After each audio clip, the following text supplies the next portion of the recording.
So.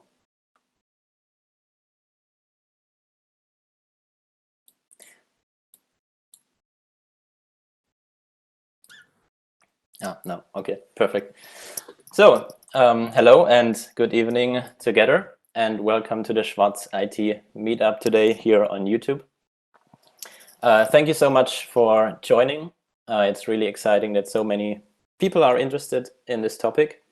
We have already around 30 viewers, so that's really amazing. So my name is Rico. I'm an iOS developer at Schwarz IT, and I will be the moderator for today's evening. So what is planned for this meetup? So we have one session today, which is about 45 minutes long.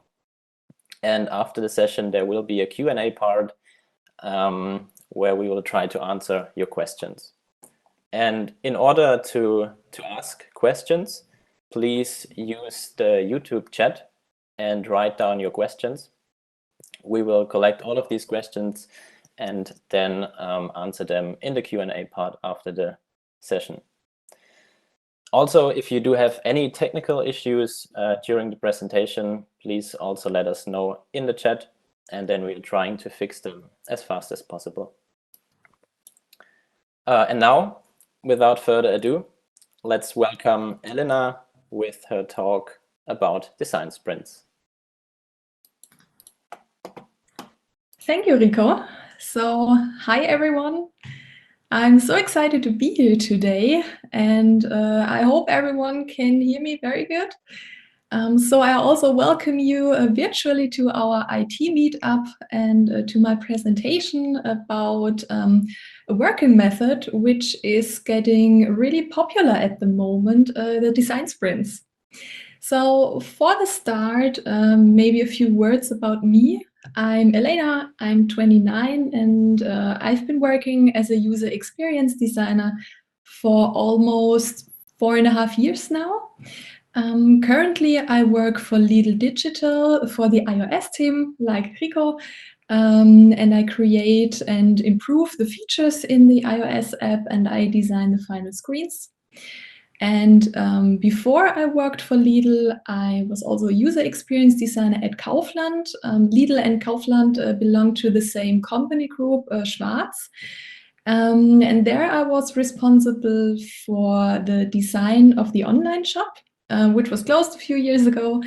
And then for the Kaufland app for iOS and Android, and then for the consumer websites in all countries. So you see, I always worked as an in-house user experience designer for a lot of different products. And during my experiences in these teams, I always saw the same way of working. And this what brings me today to my topic. So let's see how the normal process of creating a new feature is going on. So normally we start with a simple idea or maybe with a problem in our product. For example, that the users always bounce at the same point and don't go further. Or maybe we have a special task from our management. And all of these tasks we need to solve very quick. And what normally happens next is this. So at first, we do a research and we try to understand our task in detail. Then we can do a first concept for the solution, and then maybe we present our ideas to our developers or other team members. And then we recognize that something doesn't work like we wanted. So maybe we go back and search for another solution, and we make a second concept. And for that concept, we do some wireframes. And now we can present our first wireframes to our stakeholder. But the stakeholders now have different requirements, and we need to begin from scratch and do a new concept with new wireframes. And yeah, I think you see that it takes a lot of time and meetings to come to the final implementation. And yeah, maybe at the end you made it to the implementation and everything works fine and the future is live. And after a few days or weeks, you check the numbers and maybe you get also some comments from your users, some feedback, and then you recognize that the feedback is not that good and your users don't like the new feature and that you don't have enough users like you expected. So the feature or the product you launched didn't reach the goals and maybe it's a fail. And the worst thing about that is that you wasted a lot of money and a lot of time to realize that the feature or product doesn't bring any value, neither to your users nor to your company. And you needed so much time to realize that. So let's see what went wrong in this process. Let's think back to this chaotic presentation I had. So we had no clear vision. We had no clear requirements. All the requirements changed during that time. So we needed to go back to research again, and we needed to make new concepts.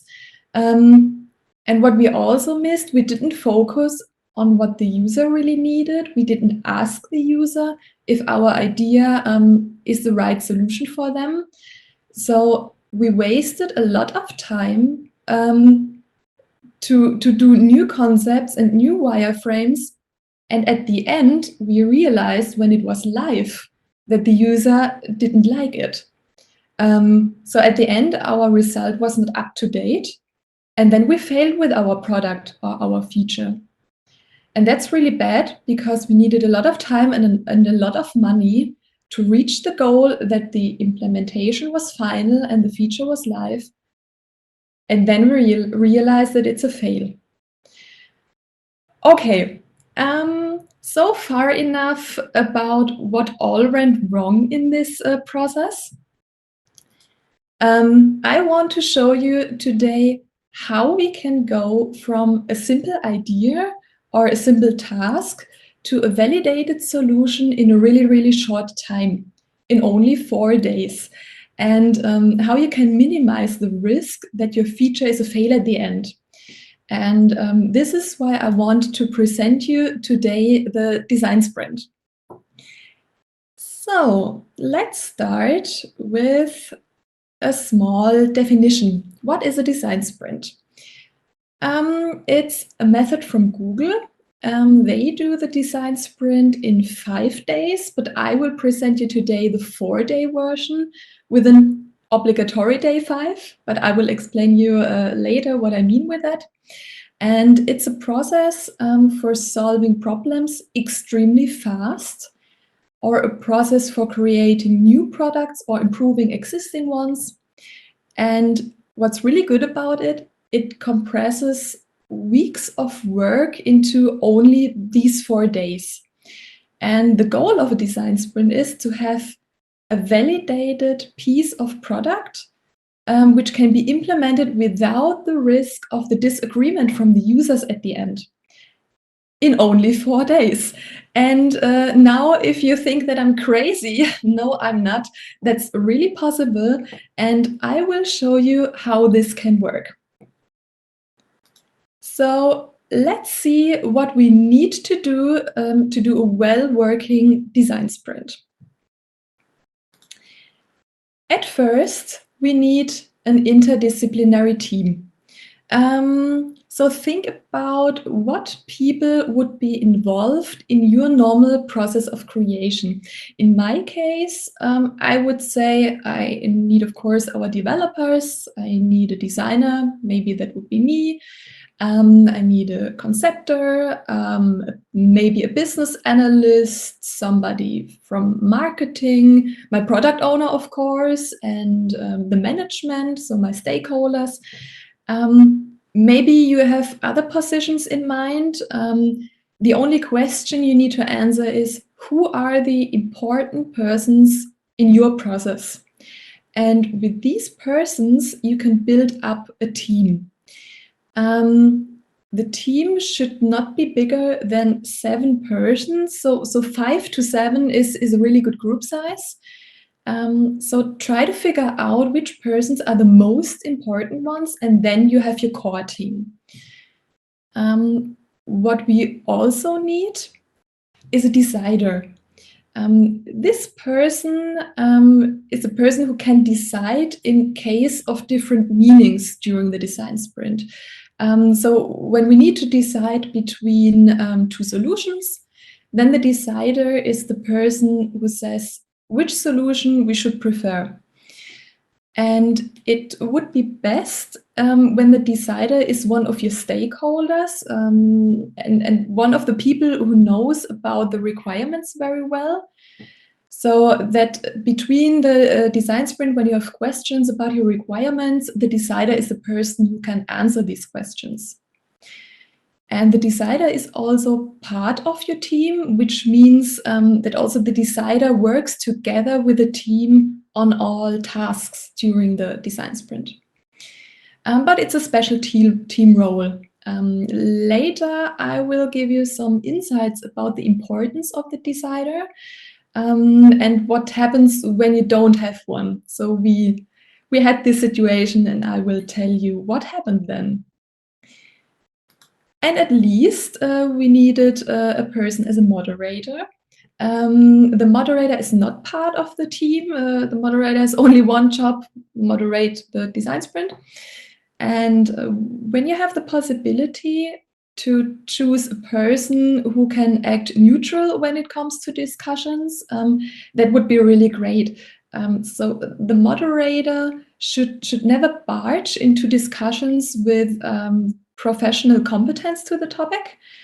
So the moderator should be able to stop the discussion when it takes too long. So the moderator should be really confident about his role, and the person should always be impartial about the product.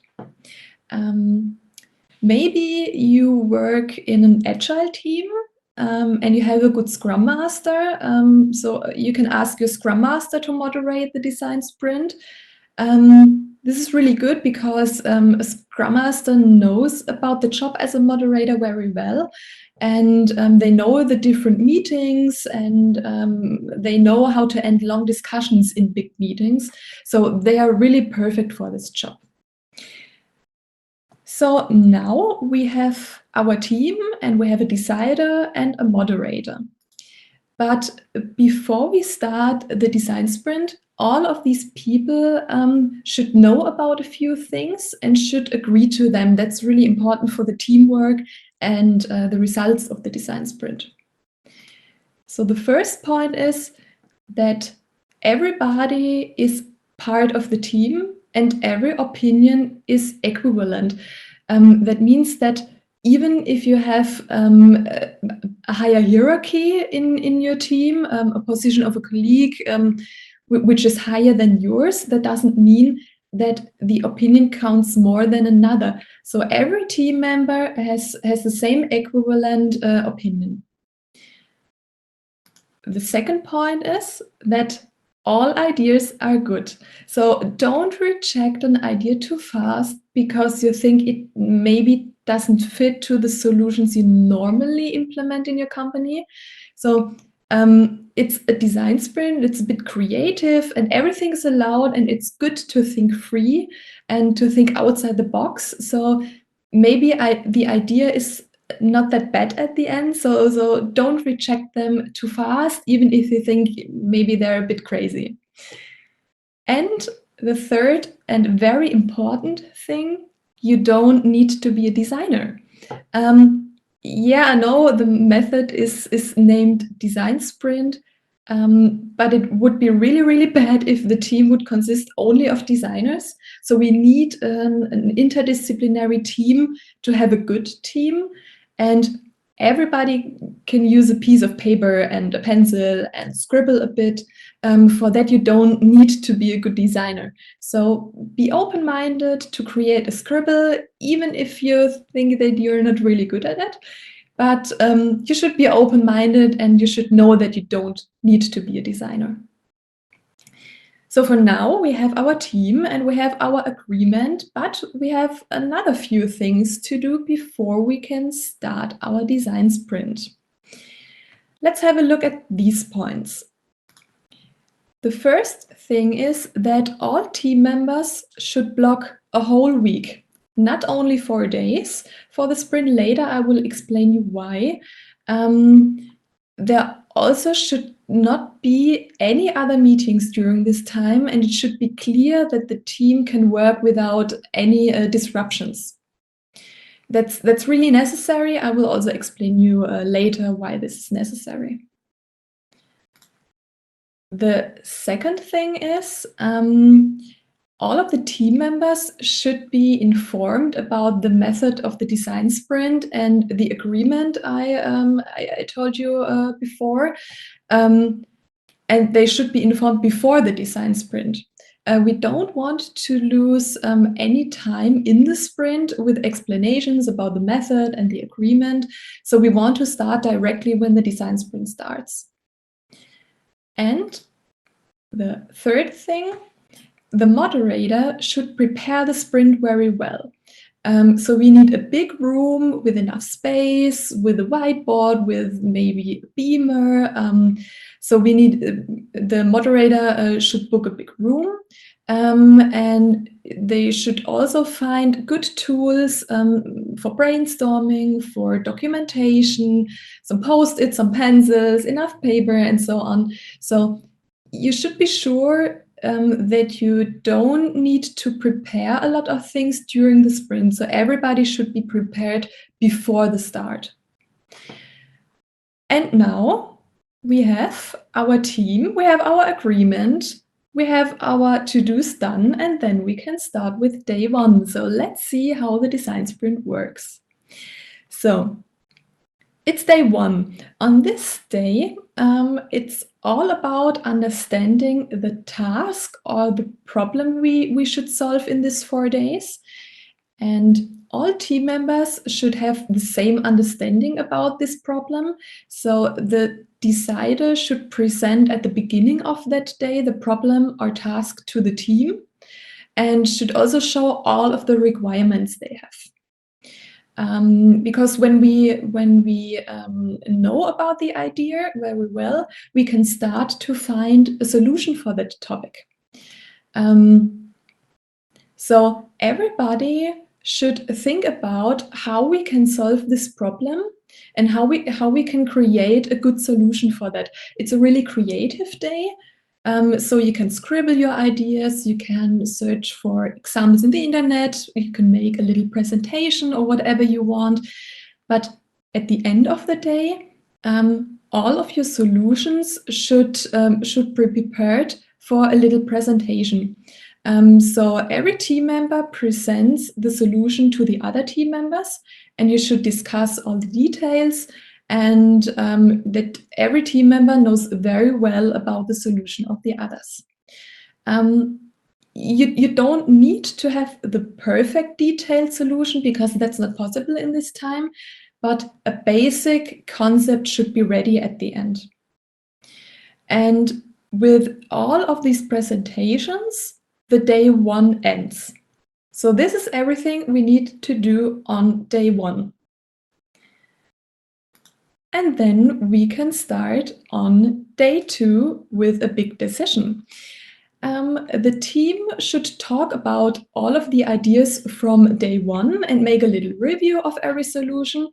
And then we need to vote for the best solution. So we need the solution which fits best to our problem, and we should have a look at it that the decision is time boxed. We should not lose too much time at the beginning of day two because we had a lot of work to do on this day. And at this point, we see how great it is to work with an interdisciplinary team. We have all of our know-how we need together in one room, so we can work together to find a good solution. And we need all of this know-how to evaluate these solutions.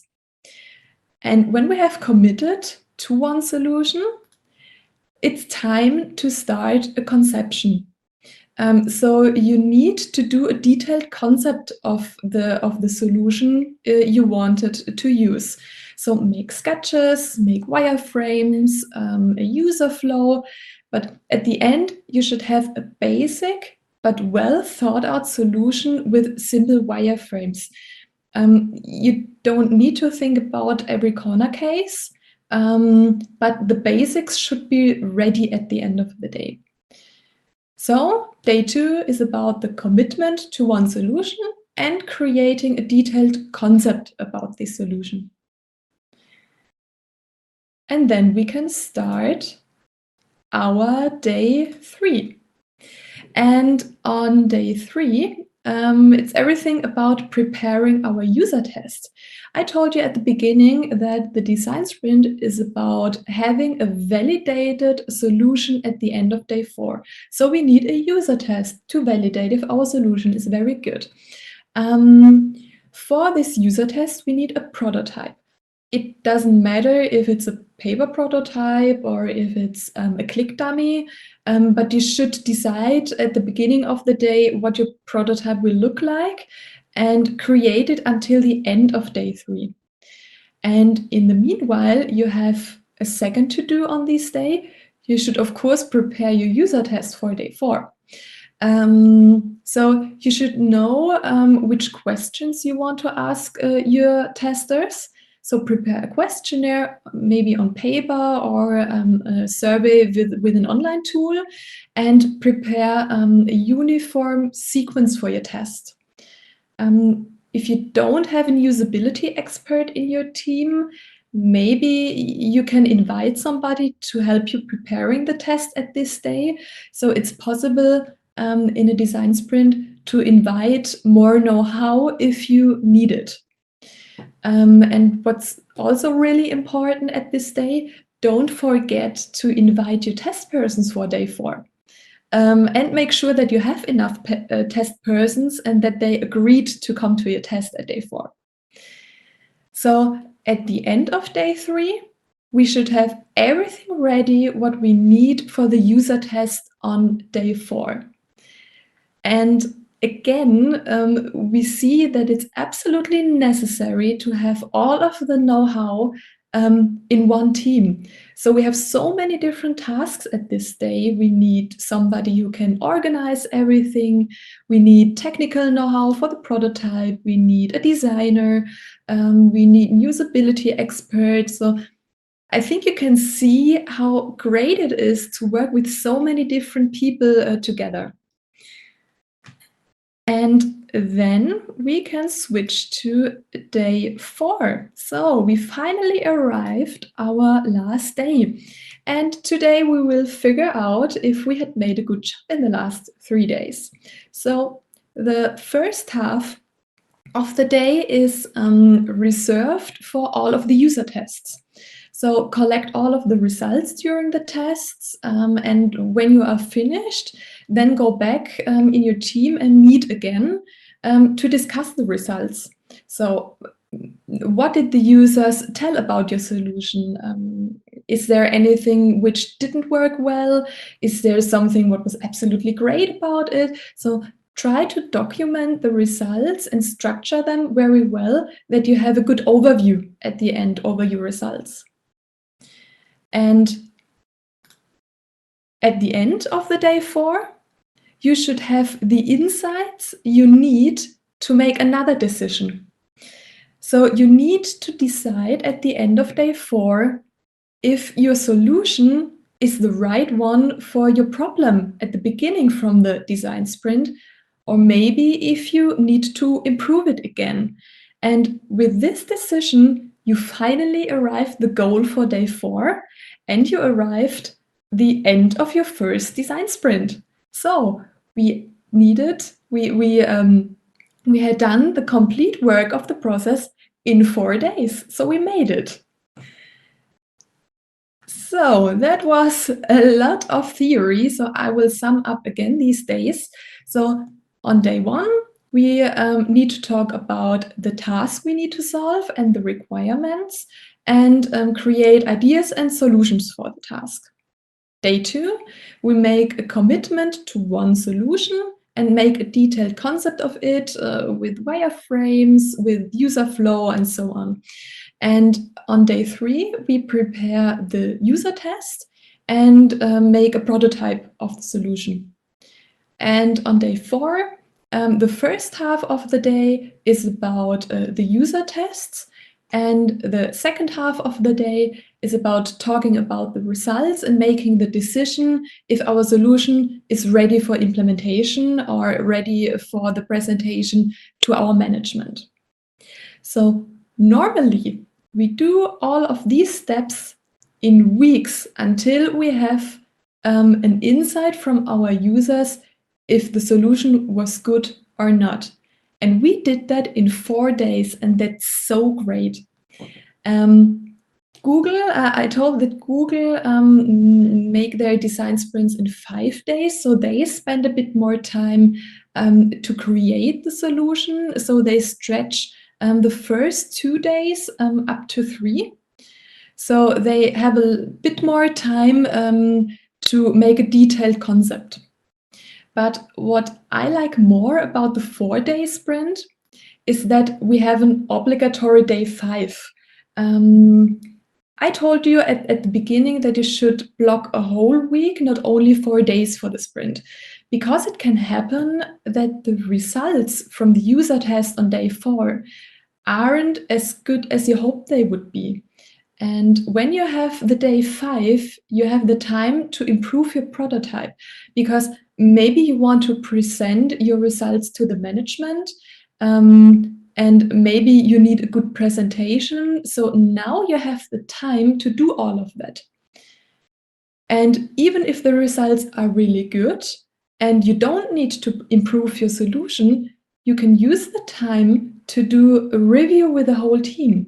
So talk about what was good during the design sprint or what was bad during the design sprint and what can we do better the next time. So you see, the day 5 is not really part of the design sprint. You can use it very flexible, like you need it. So it's always good to have these little time buffer at the end. And if you don't need the time, you can always cancel the day 5. It's only an obligatory day.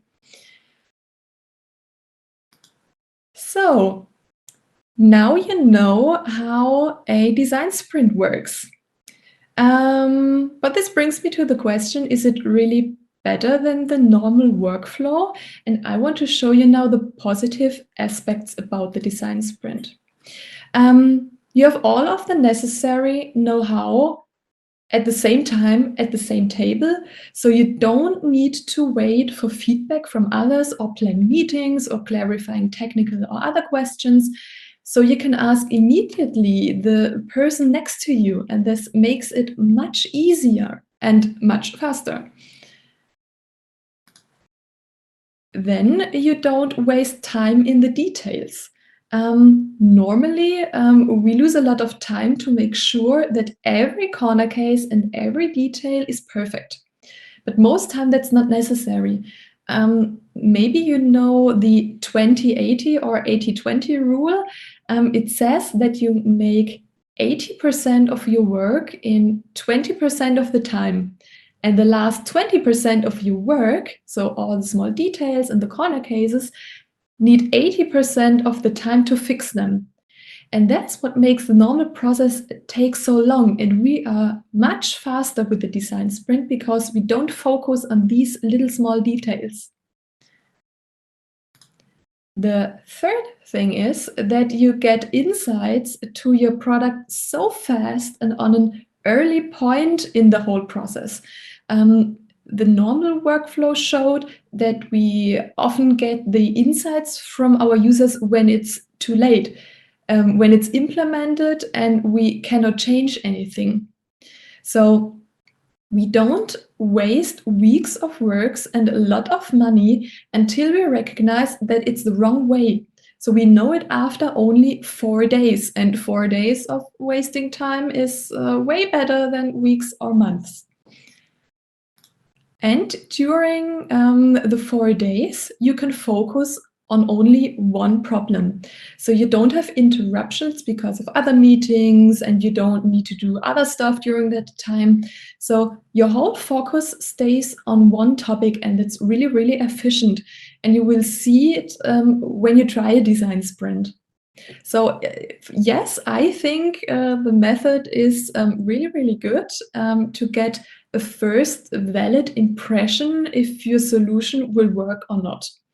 And I think this is the best basis to work on the details and to implement the solution. So you also minimize the risk to fail in 4 days, and that's amazing. And that's why I like this method so much.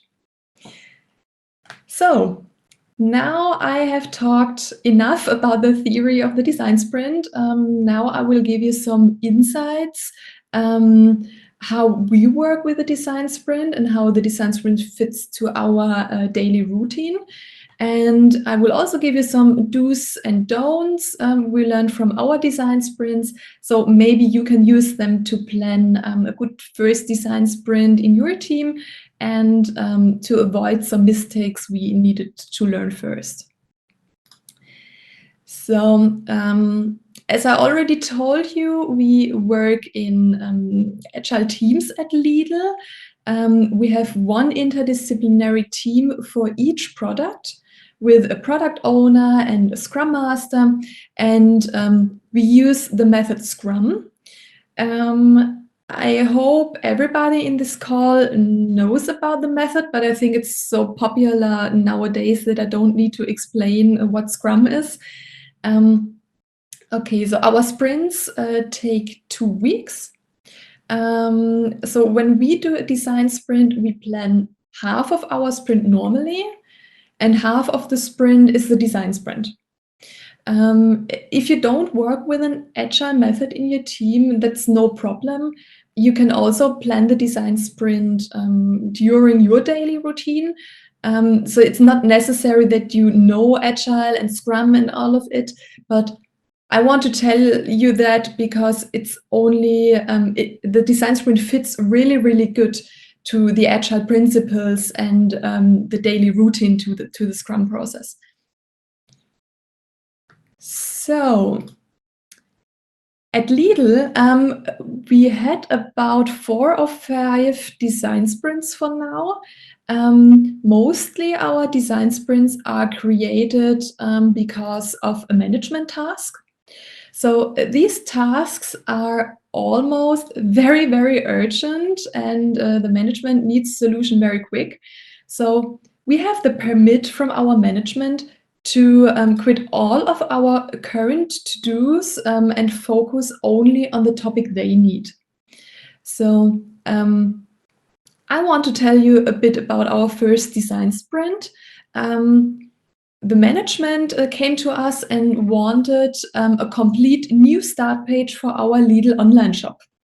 And of course, we should create a solution extremely fast, and we needed a lot of know-how to create the new page. So we needed our developers, a designer, a business analyst. We needed a usability expert to make a user test. So we had multiple roles involved. So in the run-up to that management order, I had shown the theory of the design sprint to all of our UX designers and also to the app team. And so my boss came to me, and we talked about the situation and the management task. And if we asked if the design sprint could fit to that task. And that was the point when we started to use design sprints. And when you now open the German Lidl website, the lidl.de, you can see the result of our first design sprint. So yes, it was a success. And the team created in 4 days a complete new concept for the start page. They made a user test and had a lot of really good feedback to the new design. And they presented also the results of the design sprint and the method to the management. and they were absolutely convinced of the solution and the design sprint. So yes, our first design sprint was very great, and now you can see the results live at the Lidl.de. And this brings me to the question, when should we use a design sprint? So let's see which points should be right that you can use a design sprint. At first, when you have a complex problem which is new for you and new for your team, and you don't exactly know how to find a solution really fast. Then, when you have multiple roles involved, when you need different know-how to solve your problem, it's easier and faster to talk to all of them at the same time than to do different meetings with them. So it's faster to do a design sprint than to do those meetings really one after another. Then, when the problem is urgent and high prioritized, I told you that we had the permit to quit all of our to-dos and only focus on this problem. So you should have this permit, and you should be allowed to cancel all other to-dos and meetings and focus only on the problem. And when you need to reduce the risk of failing. So when you have such an urgent topic which is high prioritized, you cannot have the risk that your solution fails at the end. So when all of these 4 points fit to your situation, maybe the design sprint is the perfect method for you to get a good solution. So now I will tell you a bit more about our experiences with the design sprint, and give you some tips and tricks, and tell you some situation which you should avoid to have a good design sprint. So our second design sprint was an app topic. This was also created from our top management. So we had the same initial situation we also had for the first design sprint. We had an urgent topic. We had a topic from the management. We had different multiple roles involved. And it was we should have a solution really, really fast. But this time, we didn't follow everything which I told you to observe during the design sprint. So we changed the role of the decider during the sprint because the initial person had not enough time to do that. So that was really, really bad. And I will tell you later why. Also, some of the team members had other meetings during the design sprint, and they needed to leave the team for some hours. That was also really bad. And during our next design sprint, we had a decider only at the first day. And this produced a lot of problems, which maybe you can avoid when you start your design sprint. So at first, you should have the same decider the whole time. When you don't have a decider, or you only have a decider at one day, these can produce a lot of discussions and questions about the solution, and no one can decide what to do. So maybe the team makes a decision which doesn't fit to what the management or the stakeholder wanted. So then you create a solution which is not accepted at the end by the management. And this also wastes a lot of time, and maybe also the solution is waste. The second thing, you should have the same team members the whole time. So do not change any roles during the design sprint. Yeah, sometimes you can ask another role to join your design sprint only for a day, maybe an usability expert for your user test, but the core team should always stay the same. If you don't do that, there will be misunderstandings and long explanations needed, which steals you a lot of time, and this can be really annoying during the design sprint. The third thing is, don't waste too much time on discussions. I know it's hard when you have so many different opinions and knowledge in this team to find a solution which everyone likes, but you need to do quick decisions. So the next point is that you need a good moderator. Ask somebody who has a lot of experience in moderating workshops and big meetings. The person does not have to be a specialist for design sprints. The method itself is not that difficult, but you need a person who can stop and also cheer up a discussion. And the person should be able to react flexible to different results. So really think about who should moderate your design sprint. And what we also learned about the team members, sometimes it's better to have a team in the design sprint which normally works on other topics. In our app design sprint, it was really great to have an interaction designer with us who had no idea about the app topics we normally do. So he could thought very free and without any restrictions, and we had really, really great results. So don't stick to your normal team members, mix them together.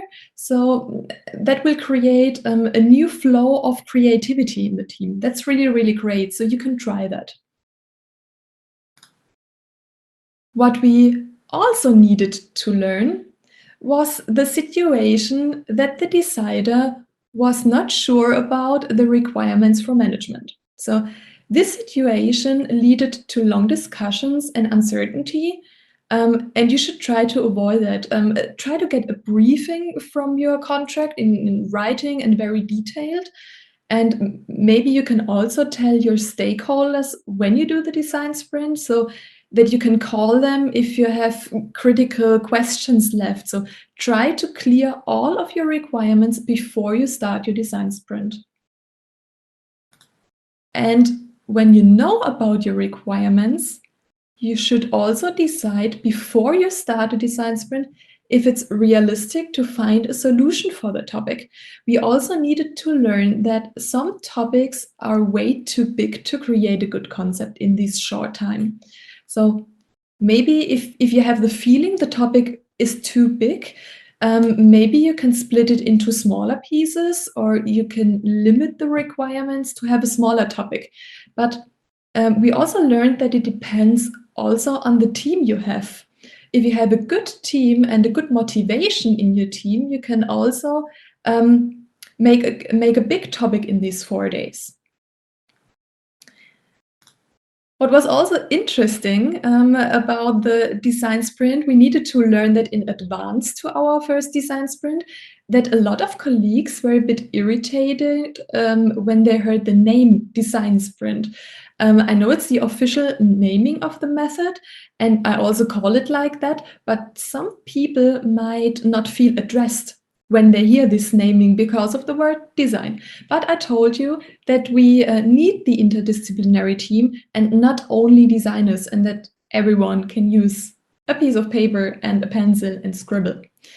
So you can explain the people who don't feel addressed that it's not about designing, it's about creating a new feature and that you need their know-how.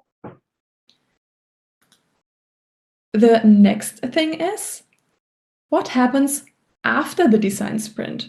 When your design sprint is over, normally you present the results to your stakeholder or the management, and often the team is not part of this presentation. In our cases, the decider presented the results. But the feedback of the stakeholders is really interesting for the design sprint team. So don't forget to inform them what happens with their work from the design sprint. It can be really frustrating if you do 4 days of a lot of work and you don't know what happens with it. And the last and most important tip from me, if you realize, and it doesn't matter if you realize that after the design sprint or during the design sprint, that the method does not work for you, then stop it. Don't waste your time when you recognize that it's the wrong way and that you cannot find a solution for that. I think the design sprint can be great, but only if the design sprint works for your topic and your team. For our teams and the task we needed to solve, the design sprint worked very, very well.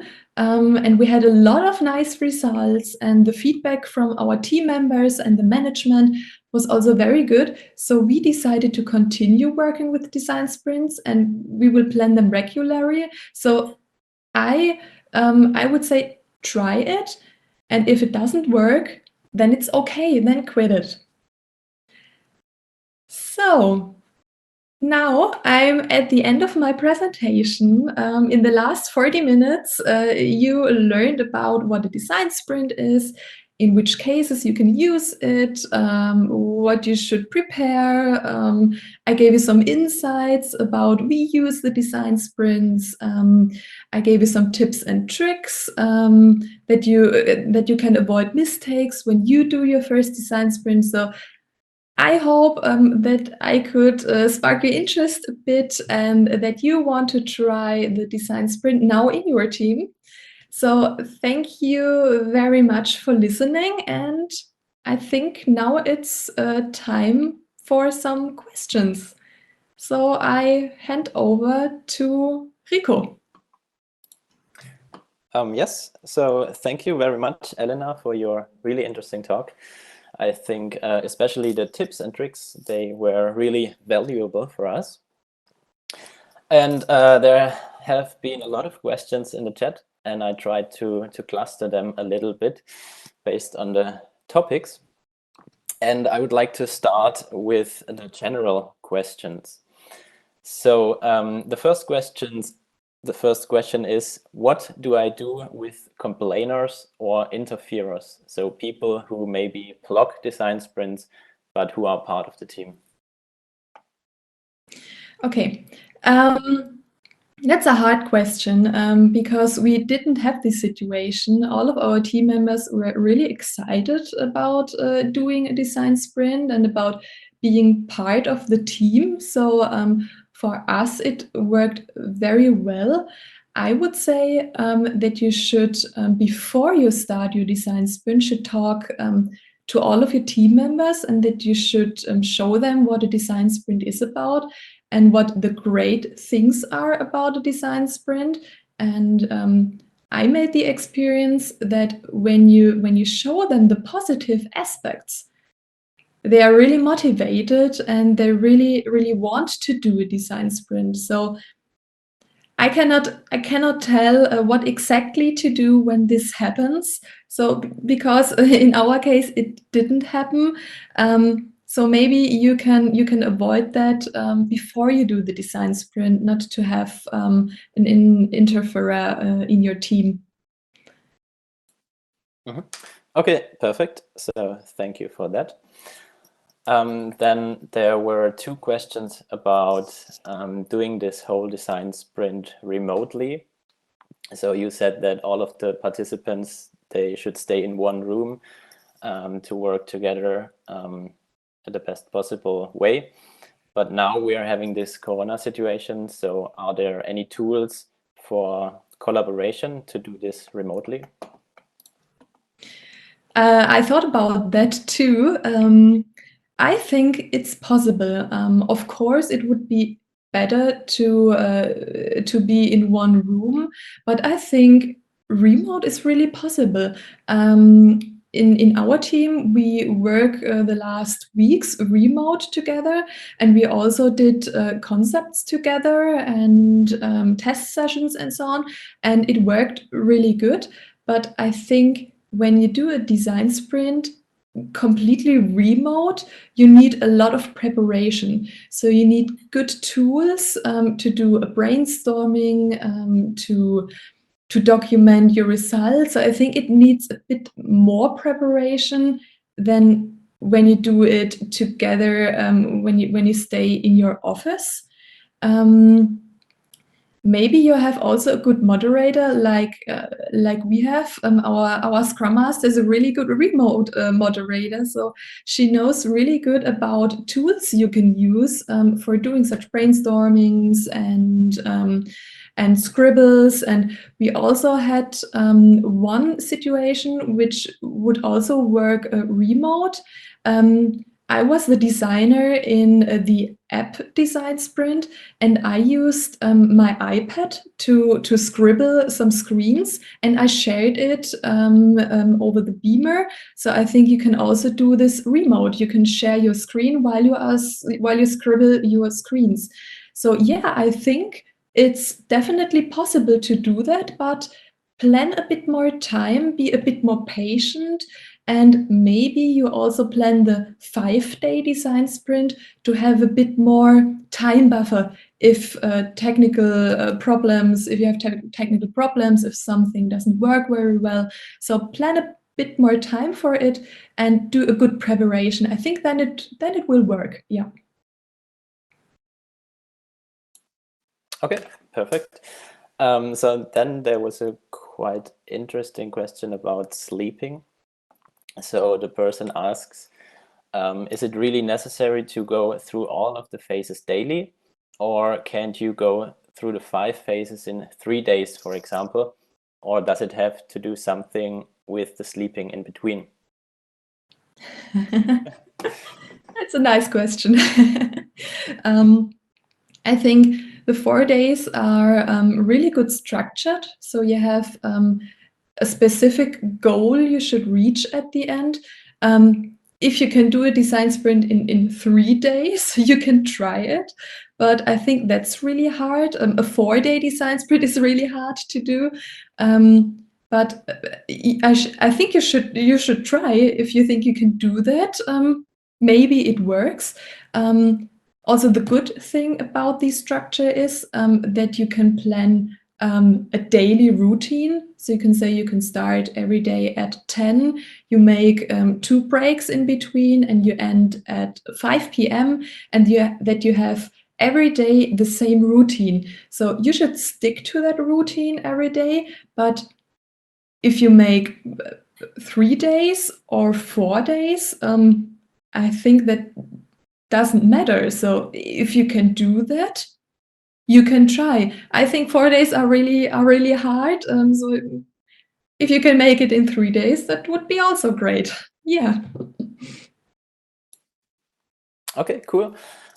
So these are the general questions, and now the next questions, they will get a little bit more into the detail. So the first one is about the team structure and about the decider role. And the question is, one decider, is that a good idea? Or should they maybe be more deciders, or should it be a group decision? Okay, the decider itself should only decide or only use his last word when it really comes to big discussions.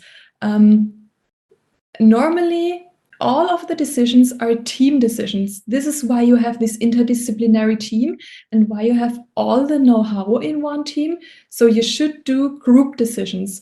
But sometimes it can happen that you have 2 solutions which both are really, really great. So now, what should you do? The half of the group says use solution 1, the other half of the group says use solution 2. They are both really good. So what do you do now? If you have a decider from your stakeholder or from your management, and the decider knows about the requirements, maybe it's good when the decider can tell if solution 1 or 2 fits better to the requirements. So yeah, normally it should be a group decision, but if you cannot do the decision in the group, then it's good to have a decider at the end. So yeah, it's good to have the one decider. Okay. And then there's a question about day number 1, about the ideas and the solutions. And the question is, how are the problem descriptions prepared on the first day? Something like user stories. Okay.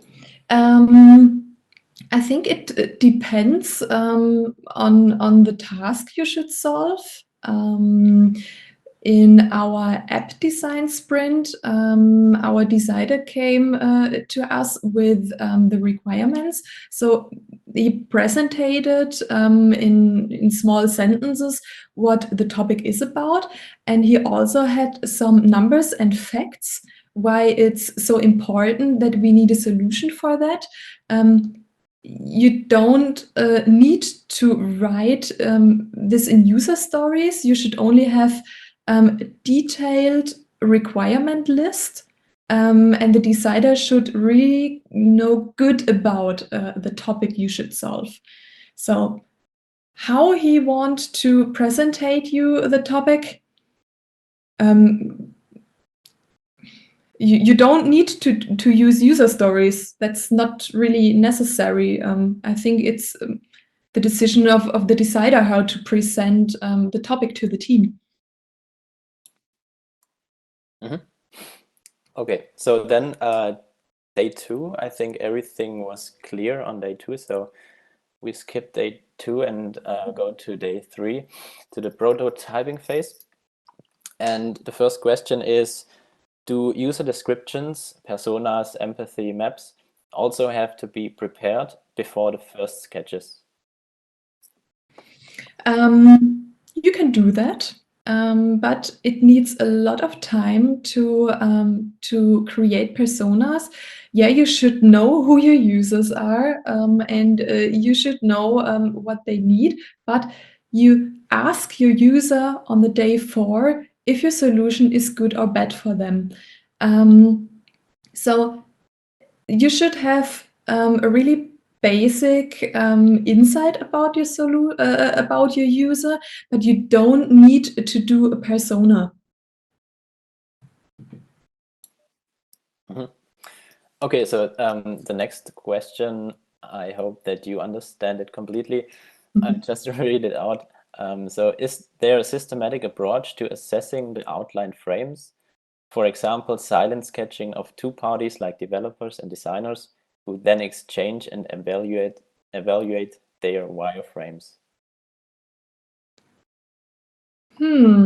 Okay, that's a really long question.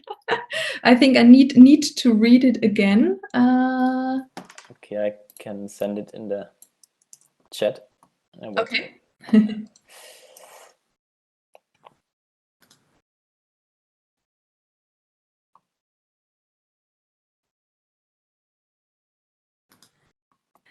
Okay. I think I know what the question is about.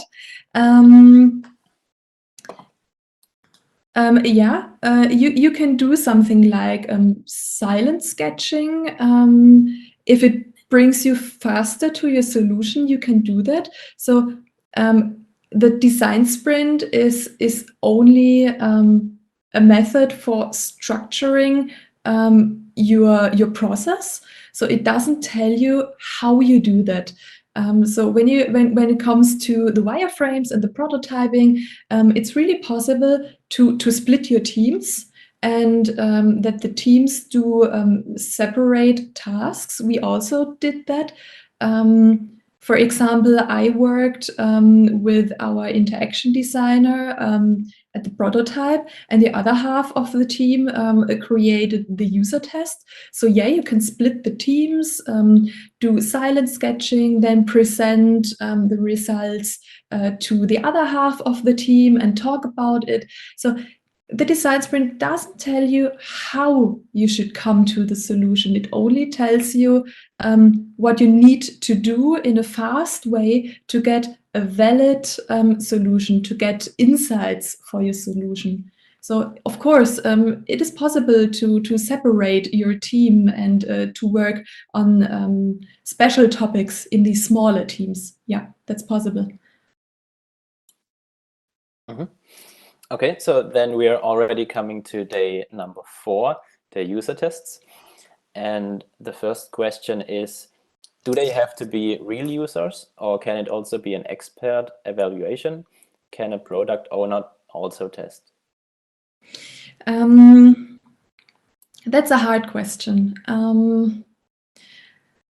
Normally, I would say they should be real users. When you have the possibility to ask your user, you should always ask the real users. You get way better insights when you have a real user in your test, instead of having only a usability expert who evaluates the prototype. I think it's better if you don't have the possibility to do a user test. Then you can also do the test with colleagues, maybe. That would be also better than having no insights and only an evaluation. So we also did that. We also asked colleagues to do the user test with us, because they are also users. Maybe they're not the perfect users for your product, but they are users. So you can also get good insights with colleagues, but try to ask colleagues who don't really know about your daily business. So if you do an app prototype, don't ask app developers or app designers to evaluate the prototype. That would be really bad. Ask people who don't know about your topic, and then you get good insights. But if it's possible to use real testers, use them. It's really interesting to see how they use your prototype and how they think about it. So it's better to have real users. Yeah. Okay, so then one more question to the user tests. Do the tasks for the user tests have to be based on the problem description of the first day? Yeah, I think so. You should know at the end of your user test if your solution solves your problem from day one. So yeah, of course, you should ask your user questions if the solution fits to the problem. If you cannot say at the end of the user test if your solution is the right one for your problem, then you didn't ask the right questions. So yeah, always think about what was the topic on day one, what was the problem, and how do the solution fits to your problem. And when you then prepare your questions with these questions in your head, then I think you have a good way to find out if your users like your solution or not. But always have the problem on from day one in your mind. Okay, so then we are already coming to the very last question, and that's a question to the optional day 5, to the improvements. And the question is it also possible that it's getting obvious that sometimes also the problem was wrong? I never had this situation. It would be great if your decider would bring some numbers that you can see that it's a real problem. If it's a problem only because somebody thinks that it's a problem and it is not a problem at the end, that would be really bad, because you also wasted 4 days of works. But I would say it's better to waste the 4 days than to waste weeks of work until you realize that you never had a problem at the beginning. So we never had this situation, but if it really comes to that situation, I think the design sprint is better than the normal process, because it's much faster to realize that maybe you didn't have a problem. So, yeah. Okay, perfect. So that's the end of the Q&A session. Thank you so much, Elena, for answering the questions. And of course, thank you so much for all of the listeners who asked the questions and who have participated in the discussions. And now I really would like you to write a short feedback into the comment section of the YouTube live stream.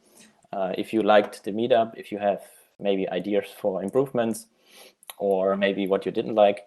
So that would be very welcomed from our side. And at this point, I also want to say thank you to Daniel Grauf, who was responsible for the technical part today. So he was the streaming master. And as far as I can tell, I think everything went really well. We had no troubles with the connection or the streaming.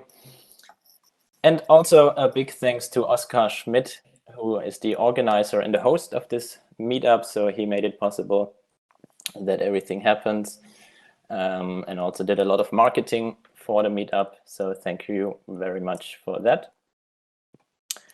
Yeah, so thanks again to all of you. And yeah, I hope to see you again, maybe in a future meetup in person, or maybe again, just remotely. And yeah, enjoy the rest of your evening. Take care of yourself. And from my side, already goodbye. Thank you. Goodbye.